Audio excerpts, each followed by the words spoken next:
What's up mga kote? It's me, Ate Mariel, at welcome sa Kodernos, where learning is the name of the game. So kung bago ka pa lamang sa aming YouTube channel, i-click mo na subscribe, like, and share button para mag-updated ka sa aming mga videos. So for today, i-part na natin yung courteous expressions and ituloy na natin yung daily conversations or sample scenarios that they use courteous expression, or we can use courteous expressions. So let's start. Leaving school. Teacher, okay children, it's time to go home. Be careful as you cross the street. The children said, have a good day, ma'am. Goodbye and thank you very much. They say thank you. It's a courteous expression. And teacher, you're all welcome. She also said a courteous expression, which is, you're all welcome.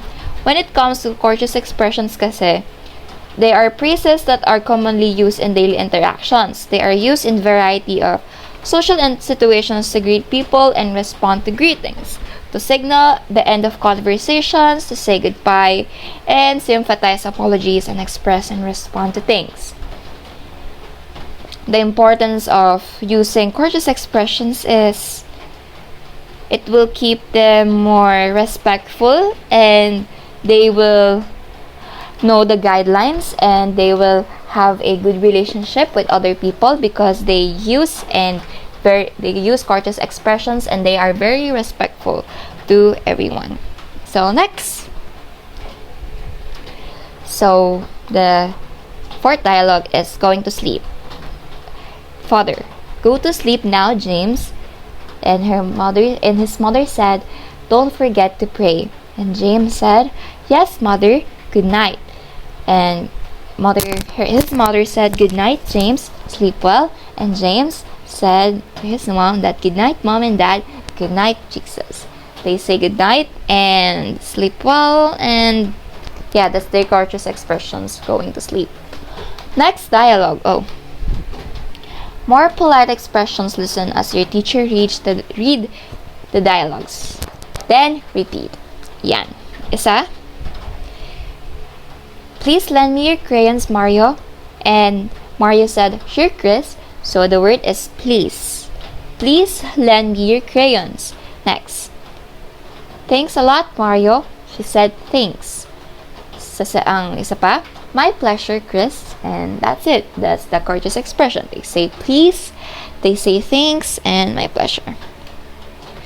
And yan, second situation. Please open the windows, Anna. And Anna said to her teacher, yes, teacher. Her teacher said, please. And then, thank you very much, Anna. You're welcome, teacher. They say thanks and they say welcome. So, ayan. Third scenario. I am sorry, mother. I did not mean to break the vase. And his mother replied, it's okay, Bong. Just be careful next time. And Bong said, I am sorry. So, ayan.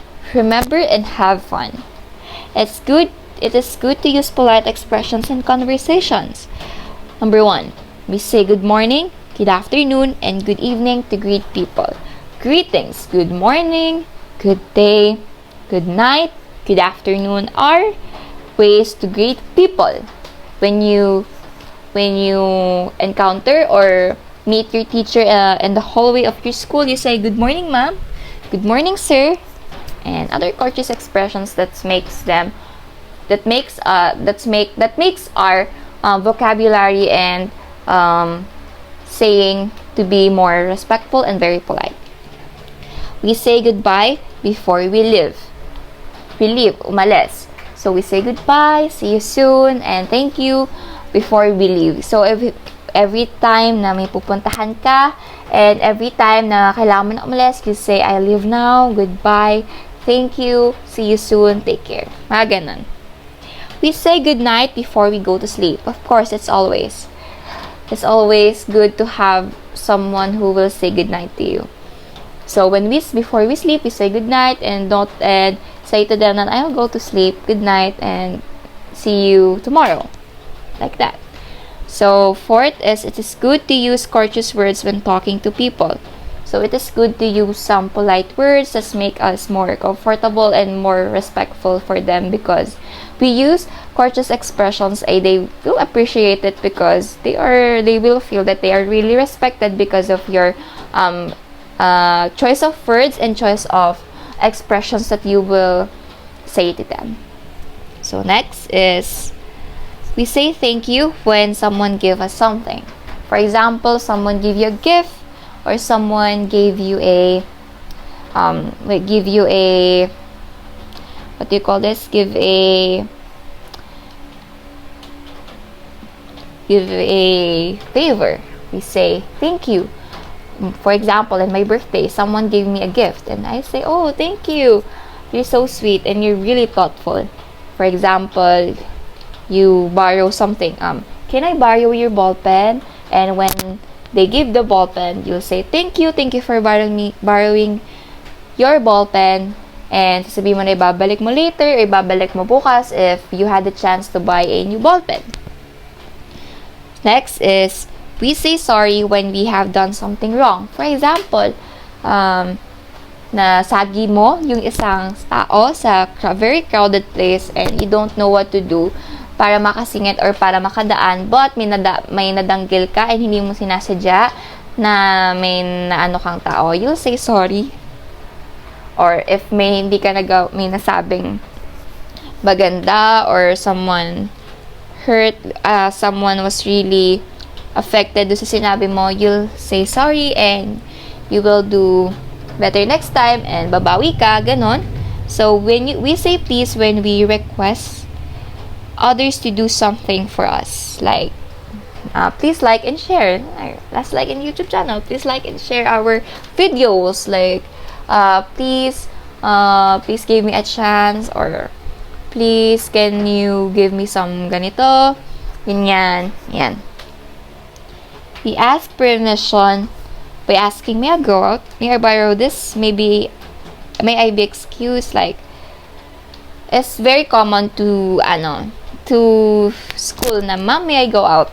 Or may I borrow this? Like, ask permission na, can I upload this photo? Can I send this photo to someone? Can I give some information for this person? Can I borrow some of your clothes? Mga ganong expressions na pwede mong magamit to be a very polite and to have a good communication with other people. So thank you for listening. So thank you. Have a great day and God bless. So click the thumbs up button if you like this video. Leave a comment down below if you have questions, clarifications, and suggestions to our future videos. So thank you. Have a great day and God bless, and see you in my next video. Bye bye.